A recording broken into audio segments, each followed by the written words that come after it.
ಏನು ಹೇಳ್ತಾನೊಬ್ಬ ಕವಿ, काशी कला जाती मथुरा मस्जिद होती, अगर शिवाजी न होता तो सबका सुन्नत होती.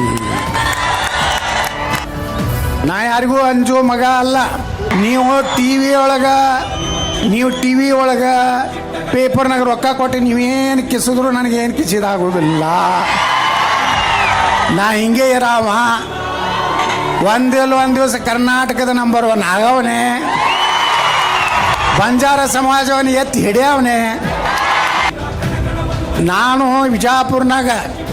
ವಿಜಾಪುರ ಒಂದು ಕಾಲಕ್ಕೆ ಪಕ್ಕೀರ್ ಬಸ್ತಿ ಊರು ಹತ್ತಿದ್ರು. ಬರೀ ಗಡ್ಡ ಬಿಟ್ಟಿದ್ದು ಇದ್ರದ್ದು ಡಬ್ಬಿ ಹಿಡ್ಕೊಂಡು ಆ ನವಿಲಿನ ಗರಿ ತೊಗೊಂಡು ಅಡ್ಡಾಡ್ತಿದ್ರು.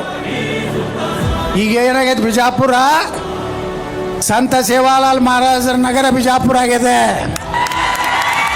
ಛತ್ರಪತಿ ಶಿವಾಜಿ ಮಹಾರಾಜರ ನಗರ ಬಿಜಾಪುರ ಆಗಿದೆ. ಡಾಕ್ಟರ್ ಬಾಬಾ ಸಾಹೇಬ್ ಅಂಬೇಡ್ಕರ್ ಅವರ ನಗರ ಬಿಜಾಪುರ ಆಗಿದೆ.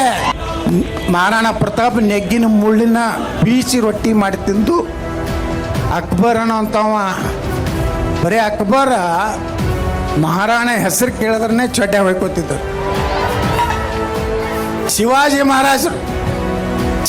ಮಹಾರಾಜರು ಈ ದಕ್ಷಿಣ ಭಾರತದಲ್ಲಿ ಹುಟ್ಟಿರ್ಲಿಲ್ಲ ಅಂದ್ರೆ ನಾವು ಯಾರೂ ಹಿಂದೂ ಇರ್ತಿದ್ದಿಲ್ಲ.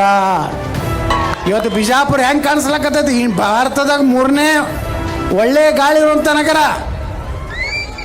ಇಡೀ ಇಂಡಿಯಾದಾಗ ನಂಬರ್ 3 ಬಿಜಾಪುರ. ಮೊದಲೇನೆತ್ತಿದ್ರು ಬಿಜಾಪುರಕ್ಕೆ ಧೂಳಾಪುರ ಎತ್ತಿದ್ರು.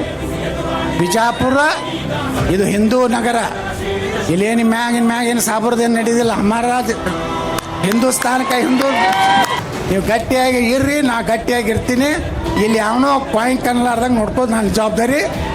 ನೀವು ಒಕ್ಕಟ್ಟಾಗಿ ಮುಂದಿನ ದಿವಸದಾಗ ನಮ್ಮ ಜೋಡ ಇರ್ರಿ ಅಂತ ಕೇಳ್ಕೊಂಡು, ಬೋಲೋ ಭಾರತ್ ಮಾತಾ ಕಿ, ಸಂತ ಸೇವಾಲಾಲ್ ಮಹಾರಾಜ್ ಕಿ ಜೈ ಶ್ರೀರಾಮ್.